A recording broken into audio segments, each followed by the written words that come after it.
And how this panel is going to work is that we have 4 amazing panelists representing buyers and brokers. We have Miranda from Organic Valley, and we have Eric from Grain Millers, Bree from Plow, and then John from O Farm. And I'm not going to waste time introducing them because they'll do a much better job than I will talking about themselves and what they do. And how this is going to work is that they're each going to give a brief kind of presentation introduction to their organization or company, what they do, tell you a little bit more about it and how it affects you as an organic grain farmer. They're going to take turns, and then we're going to turn this into a panel discussion where I have a couple questions, but your questions take precedence. So you just have an audience of the grain marketing experts of the Upper Midwest. And so think about questions as they're presenting, and we should have some time to be able to have a good discussion about marketing. So we'll begin with John from O Farm.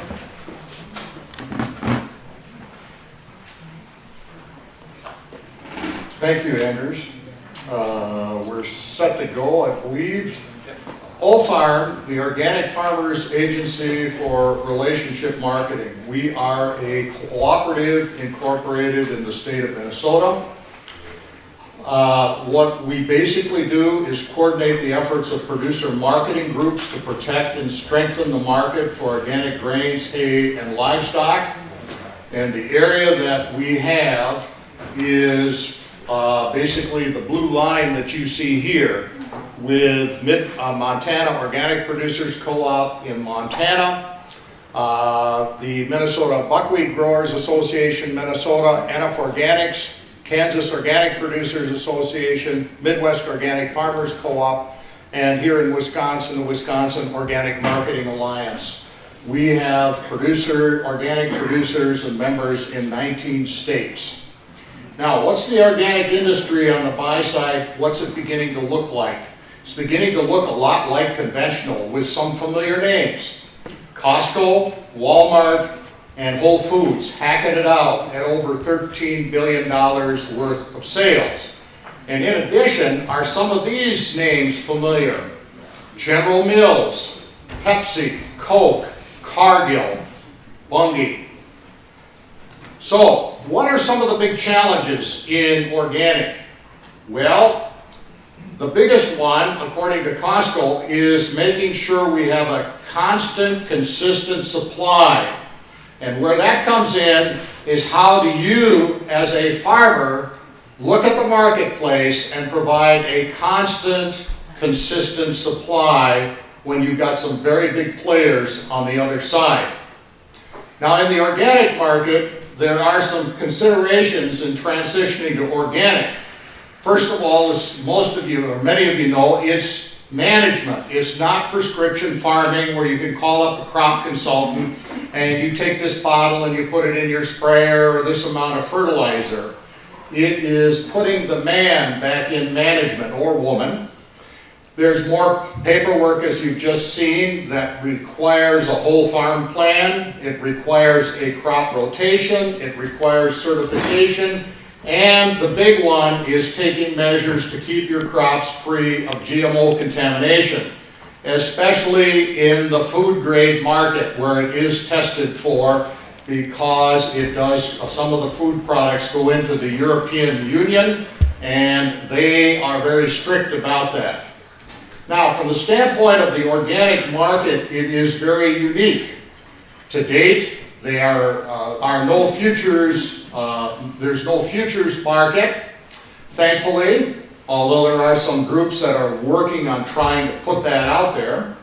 The USDA publishes some grain prices, but only every 2 weeks at best. And if you have a moving market, you may be 2 weeks out of date. It may give you an idea, and they're making some improvements. I was just on a program with Heath Dewey last week that compiles this report.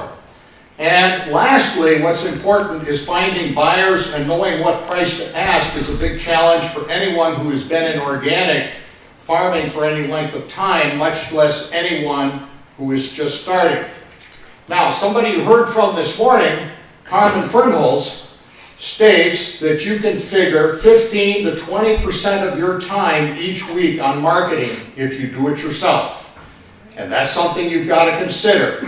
as you transition to organic? Are you going to spend the time on fighting the weeds and the weather and the crop conditions and everything? Or are you going to be in your office dealing with the marketing issues? Nothing is rarely ever done in organic marketing without some type of contract. There is a good resource called the Farmer's Guide to Organic Contracts by Flag that has about 7 rules related to contracting. And rule number 1, the contract always favors the party who wrote it. As an individual farmer, are you going to write the contract or are you going to take what's offered to you? Now, over time, I've been in this business 16 years, having come all the way from the conventional side, having a commercial applicator's license, all the way over to the organic side. But what are some mistakes that I have seen in marketing? Because my background is as an agricultural economist. First of all, believing that marketing costs nothing, or that someone will do it for you for nothing. It costs money. Not negotiating for your costs. Is your time spent on the phone worth something? It certainly is. And in some cases, delivery across state lines can become an issue.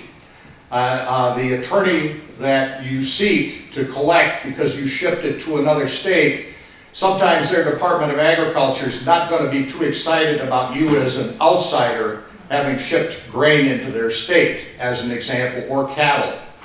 And the issue of GMO testing. If you ship a load of grain and it gets to the market and they test it for GMOs and it tests positive, who's going to get that call? What do we do with it? Are you going to be the one that handles that and decides which market it goes to? Or are you going to have somebody with expertise in the marketing business that knows the markets? Because otherwise you're going to pay for the freight all the way back to your farm, or it could get dumped in the conventional market. Now, a buyer's job description is to purchase at the lowest possible price. I'm not faulting the buyers. I've been on the other side of that in some cases. We all like to do that. That's their job. On the other hand, if a professional athlete or actor employs an agent, why shouldn't you? And here's the point that Carmen Fernals, as a grain farmer, longtime grain farmer in Old Farm, never talks to his buyer about the prices or the terms of the contract. He's going to tell that buyer, call my agent. And Charlie Johnson, that farms 2,800 acres on Johnson Farms in South Dakota, and makes this analogy. If Michael Jordan can afford an agent, then I can afford one too. No professional athlete ever talks to the owners about what their salaries are. There's always an agent involved in the negotiations. So what are those considerations? Do you have something that you can contract to sell? That's the first thing. What volume do you have? How can you protect yourself if something goes wrong, like a hot GMO load, or foreign matter, or something else, like test weights? And how do you get paid as rapidly as possible? Because there are entities out here that will hang on to your money. Can you afford to do that and have them hang on to your money for 60 or 90 days? Secondly, make no bones about it. What does it cost? Well, within the Old Farm Network, we know from experience, because all of our marketers work for farmers because they're all cooperatives, it's about 5.5% to 6.5% of the gross sales. And remember that if you're writing the check, the agent works for you. If someone tells you there is no cost, I'd run away from it. Now, here's from the buy side of the industry, the Organic Trade Association, from Nate Lewis. Quote, farmers who do have a marketer seem to access the markets more fluidly. Those who don't seem to be less aware of the marketing opportunities out there. Also, they may not know what the markets are for their rotation crops, and I think that is where a marketer might really come in handy. So you have the buyers telling you that you do better with an agent. So what do? We promote exchange of pricing, contracts, and marketing information. From those 6 co-ops, they get on a call twice a month, share prices, contracts, and information that marketer knows what's going on in that 19-state area. They facilitate negotiations and the terms of contracts, and in many cases, we write the terms of the contract. We educate policymakers such as legislators, and that's going to be a big issue in the next 4 years, and we assist farmers with new crops and agronomic practices. So what should you have in that price?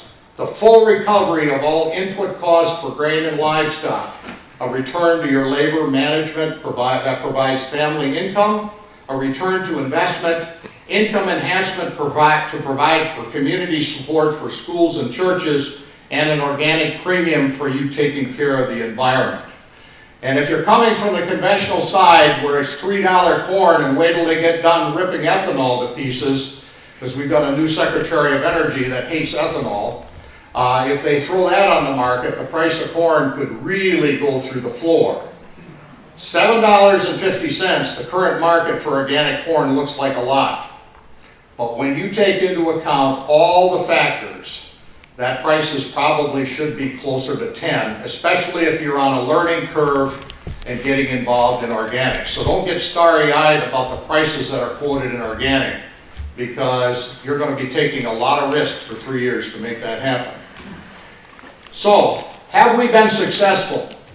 Well, according to the USDA and Dr. Thomas Gray, the title of this article that appeared in the USDA's Rural Cooperatives magazine, Organic Federation Seen as a Strategy for Farm Survival and Regional Competitiveness, Dr. Gray cites a Clarkson University's authors Richard Welch and Amy Gutgold that concluded this, that OFARM is the largest organized block of producers growing organic field crops in North America.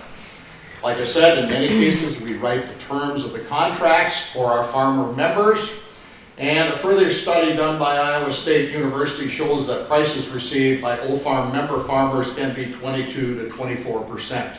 You're going to hear from a number of these people that do that. You've already heard from Carmen Fernholz. I see Mark Dudla sitting in here that markets through Wisconsin Organic Marketing Alliance some, and tomorrow you're going to hear from Harold Wilkin as well.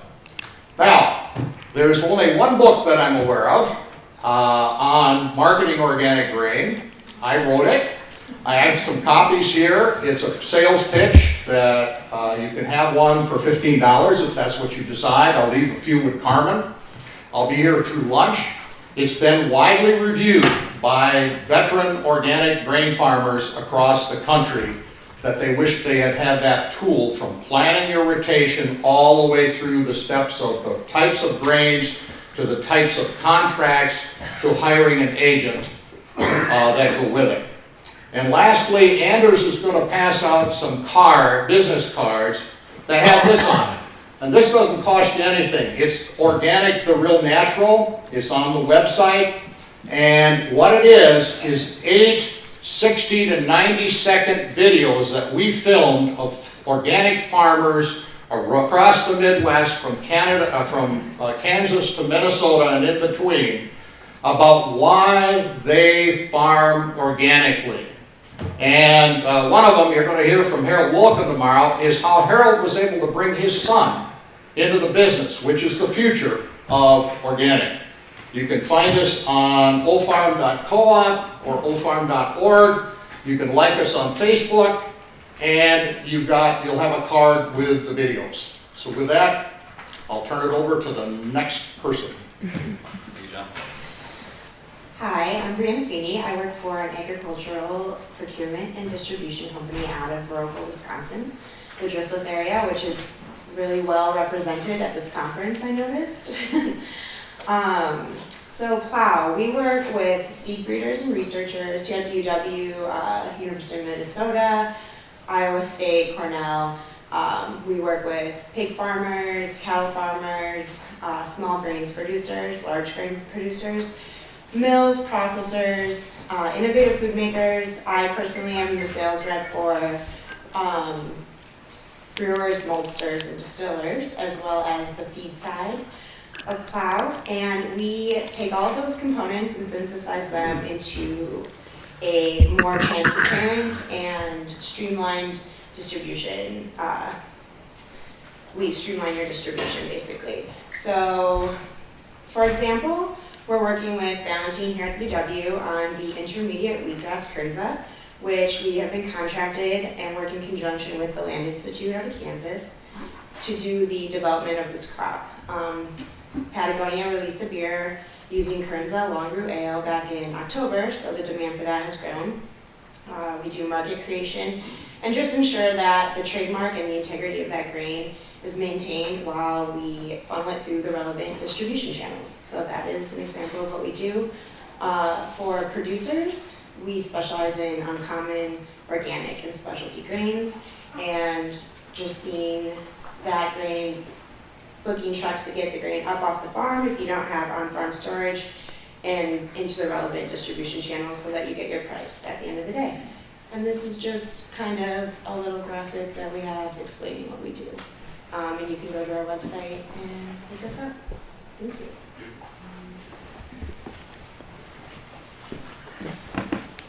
All right. This is Eric from Grain Millers.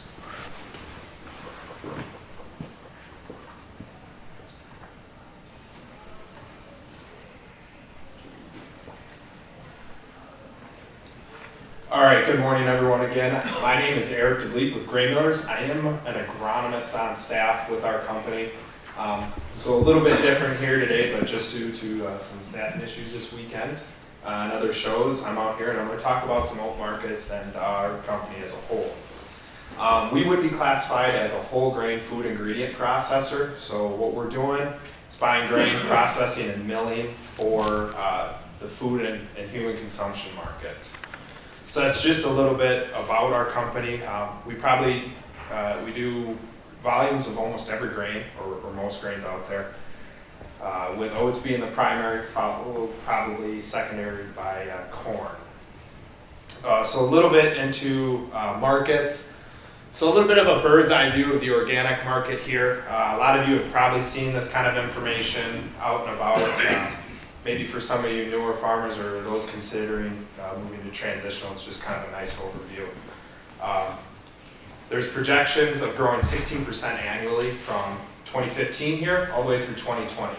And this data comes from OTA, which is the Organic Trade Association. John referenced them in his short presentation. Last year, in 2015, we did about $43 billion of sales. That includes the food market and the clothing and non-food markets. I believe the number was about $39 billion in the food market itself. When looking across demographics, about 85 or 84% of consumers purchase organics. So that is a big portion of the consumers that are out there, and it's gradually growing larger. The millennial generation, or those born between, I think it's 82 or 83 and 2000, which are starting to have kids, starting to have families, are the ones that are really leading this charge. They're wanting to feed their kids organic. So as we go along here, that's part of where some of this increased demand is coming from. Looking into the North American organic oat market, our demand, especially for organic oats, from 2011 to 2015 grew by double digits, 10 to 12%.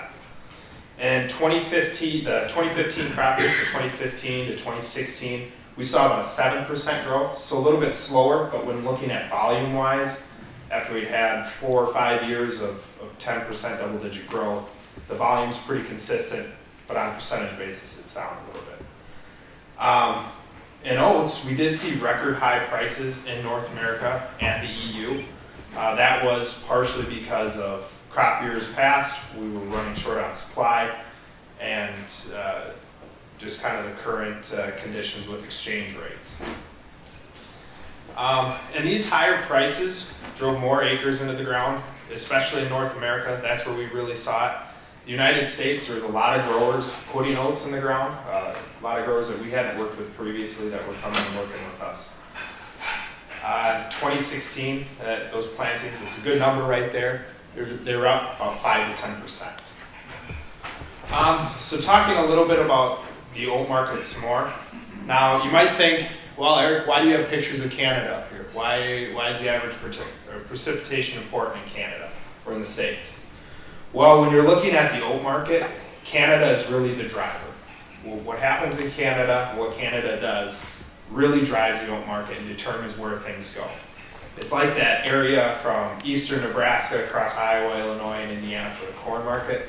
This is where oats are grown. From down there by Winnipeg, all the way up through northern Alberta and that Peace River Valley. So talking about volumes, on the left was a precipitation map in 2015. Lots of dry areas, lots of drought, and on the right was the same time frame in 2016. A lot better precipitation, a lot better potential for growth, a lot better crops were on the way at that time. This was drought maps from about the same time, July 15 and July 16.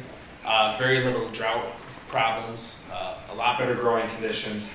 There was a extremely large crop that came out of Canada, especially in the organic side. Conventional side was a little different, but that's just based on kind of the cash flow of where oats fall on organic and conventional up there. Now, what does it take to kind of meet our demands on the organic side for organic milling acres? About 120,000 acres of oats is what we use every year. I mean, that's pretty approximate. Kind of depends on production, obviously. 20,000 acres of corn on the organic side, 2,500 of barley, 21,000 of flax, 12,000 of wheat, and then some specialty grains on the side. There are some pretty substantial volumes. So where do we go to get these acres? So over the last few years, this kind of outlines where we've been sourcing a lot of these grains. Having 600 producers in Canada, 300 in the States, and then some European producers. And how much grain kind of came out of these areas? For our supply purposes, this is kind of the breakdown of the percentage on organic oats. The EU percentage is supposed to be 17%. Sorry that the slide kind of got messed up there. Now this year, for the 2016 and the 2017 year, or for milling operations, that EU percentage will essentially be zero. Because of the production that Canada and the United States had, we don't have to import to keep prices stable. We have plenty of supply here at home for probably the first time in a lot of years. So it's kind of a good feeling we can get everything that we need out of North America, and we'd hopefully like to keep it that way. So US versus Canada, kind of where we buy and percentages on that. So on the left is the percentage of grain that we have bought out of the US year by year. And on the right is kind of the volumes per state, with North Dakota kind of leading that charge. We'd like to buy more out of Wisconsin. You guys are very close to St. Ansgar, where we do mill. So give us a call if you're interested in growing oats. We'd definitely like to work with you some more. But US versus Canada. Now, why do we buy out of Canada? Here's some quality parameters that really kind of help outline the difference between US and Canadian oats. And if you look all the way over at that right column is really where the difference comes in, the thin percentage. So anyone who doesn't know much about oats or about oat milling, a thin is a small kernel. Anything that fits or falls through a 5/64 by 3/4 slotted sieve. And that's essentially discard in a milling process. When you're looking for your large old-fashioned flakes, anything that you'd put in oatmeal or granola, those kernels or those oats don't really qualify or get you what you need for that kind of production, for that kind of milling or production. And when looking at the US versus Canadian, it's usually about double. So we've been really working over the last few years to bring that down in the US. What does it agronomically, variety choice, production practices. It really helps if we can bring that down, increases the milling yields for us, and it increases the potential and availability to buy US grains.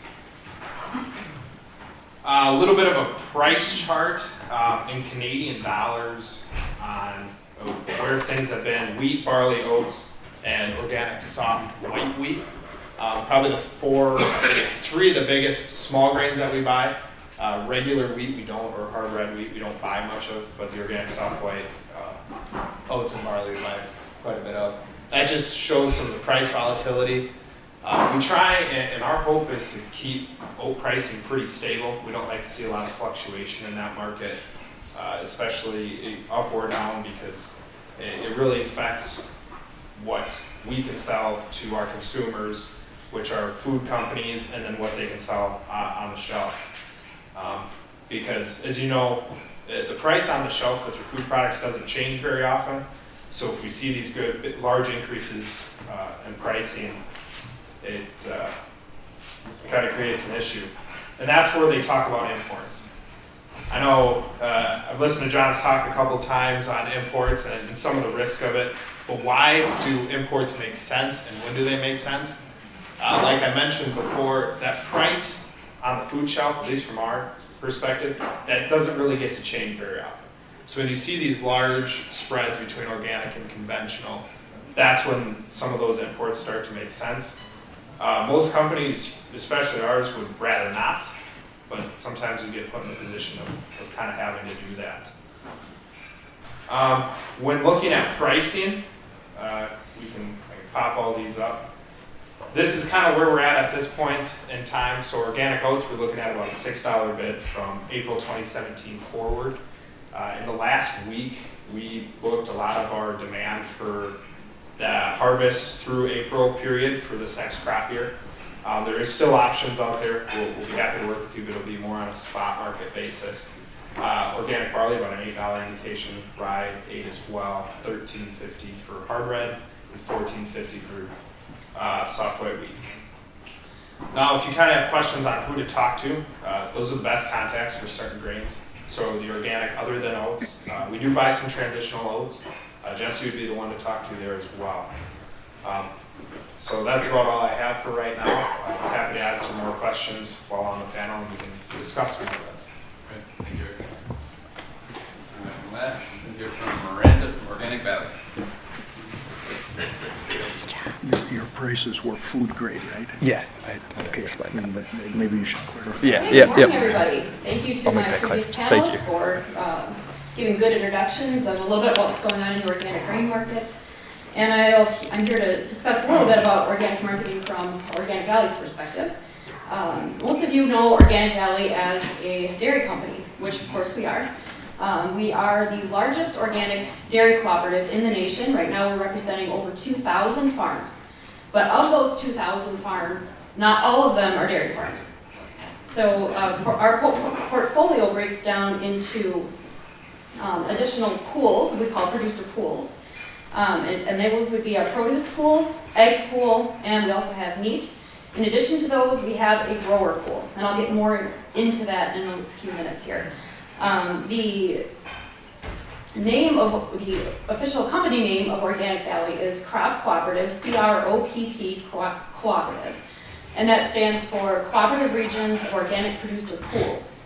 And that is the key, is that we are producer pools, meaning various groups of producers across the country. Right now we're marketing product, including some grains, from Oregon all the way to Maine, from Georgia to New Mexico. So we are national, we have a broad breadth of contacts throughout the network, and a great deal of our farms are almost 40%, a little over 40% right now, are actually Plain community members. And some people are surprised by that. So by Plain community, that's usually Amish and Mennonite. And that's the level of small family farms that we help. We also have dairy farms that are several thousand cows in California and in New Mexico. So we have both ends of the spectrum from the farm side, and we have access to markets because of our breadth and involvement in the organic industry for a very long time. Organic Valley was founded in 1988 and has grown steadily since then. What I do specifically with the cooperative is I actually manage the feed program. The feed program was started in 1995 as a way to help facilitate the connection between the organic feed supply and the organic dairy farmers. In the early days, the organic market was very, very difficult for those connections to be made. Feed was often traveling very long distances. And in fact, I can remember when I started 11 years ago with the cooperative, helping with some transactions involving a product called palm kernel cakes as a way to get some organic nutrition into some of those dairy cows, and was also a energy supplement at the time. But from that time, we've evolved and we continue to make those basic connections. We also have a group of farmers now that we call the grower pool. The grower pool, and I believe I saw at least one member sitting in the audience today, and we have about 50 producers right now that market anything from alfalfa to barley.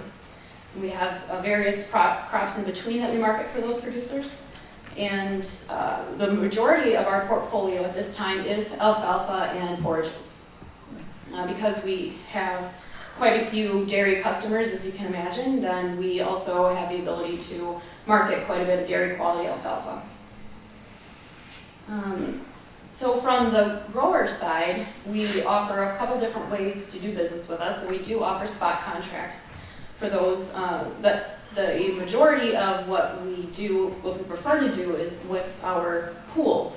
Our pooled members are also members of the cooperative, so they're a member in good standing just as a dairy member or agri-produce member would be. They have access to the benefits of being an Organic Valley member, and they have access to our first priority on our market as well.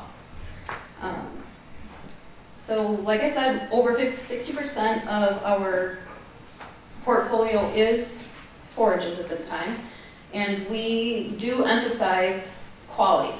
Quality forage production, quality grain production is, in our opinion, some of the most important things you can do to bring a quality product to the market. That will have a market. It's becoming more and more difficult to find homes for some of the lower quality grains. As you heard the other panelists discuss earlier, the market is becoming bigger, for lack of a better term. More and more people are interested in producing organic, more and more people are interested in purchasing organic, and it has gotten international attention. As was mentioned just a little bit ago, organic imports are definitely something that we've had to deal with more in the last 5 years. It's not necessarily a bad thing, but it just is a symbol of the maturation of the market. And the fact that, the price spread really did increase a lot of interest in access to the American organic market. And that's just a reality you have to deal with. The high prices that, as compared to conventional, that were received by organic crop producers and organic forage producers and even organic dairy producers has certainly increased the willingness of brokers to move grain across an ocean in order to have access to our market. So that is a reality that's going on right now. I think there is some concern, or not concern so much, but people have been put on notice that the organic market in the grain side seems to have flattened out somewhat in the last couple of years. We haven't seen some of the fluctuations that we have seen in the past years. Organic corn has been fluctuating in that $8 to $7.50 bushel range. Excuse me. And it has, it's something that's a little bit different. I mean, in past years when organic grain farmers were planning to market their crop, they'd have the ability to harvest and store, and then oftentimes the price would come up somewhat in the summertime. The last 2 years, we really haven't seen that. It's been fairly flat from harvest to harvest, which is new. So what does that mean for organic marketing, and how do you have to change your strategy? A couple of other points that I will make here before I sit down. Do not get discouraged by what may seem to be a lower market than what has been present or previously offered. Organics is all about the long haul. You guys are here because you are interested in the long haul of organics. You're looking at going through a 3-year transition period because of the long haul. Markets are markets and they do what they do, but if you believe in the market and you're able to produce a quality product, the market will be there for you. We've been doing this a long time. We've seen ups and downs, and that's why we're still here, because you write it out, you do what you have to do, and you keep moving. Do not be discouraged. Also, the other thing I will leave you with is invest in education. There's nothing more important to someone who's in the transition process or looking at the transition process than educating yourself about the market, about what you're entering into. And that is what we find of most value, is when a producer comes to us with the ability to They know what they want to market, they know they can grow, coming out of the cold, excuse me. They know they can produce the quality that they need, and they've educated themselves on the market, they've educated themselves on the crop they want to grow, and they're ready to go. So, thank you.